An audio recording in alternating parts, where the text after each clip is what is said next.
Australia 186-তে 6 20 ওভারে, যেটা আমার মনে হচ্ছে ইন্ডিয়া জিতে যাবে ইজিলি। এখানে অস্ট্রেলিয়া আমি বলবো 15 থেকে 20 রান শর্ট করেছে।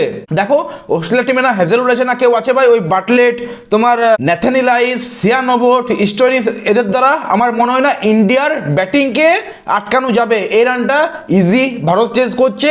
আর বাই দ্য ওয়ে অস্ট্রেলিয়া 14 রানে 2 উইকেট, কেন জানি না ভাই, কি মনে হলো কার ক্যাপ্টেন্সি হর্ষদীপ সিংকে হাঁটিয়ে দিল ভাই। হর্ষদীপ সিংকে 3 ওভার করা উচিত, বুমরাকে রাখা উচিত ডেথ ওভার জন্য। এ সব কিছুই উল্টো করছে, কেন করছে কিছুই বুঝি না। বিরাট কোহলি, ধোনি সবাইকে বুমরাকে কিভাবে কাজে লাগাতো সেটা অ্যাটলিস্ট শেখা উচিত। এই যে টিম ডেভিড 74 রান করেছে, হয়তো হর্ষদীপ সিং বল করলে এই রানটাও করতে পারতো না, বা অস্ট্রেলিয়া যে 186টা করেছে সেটাও করতে পারতো না। যাই হোক ভাই, আমি বলবো আজকে হর্ষদীপ সিংকে খেলিয়েছে, একটা ভালো কাজ করেছে।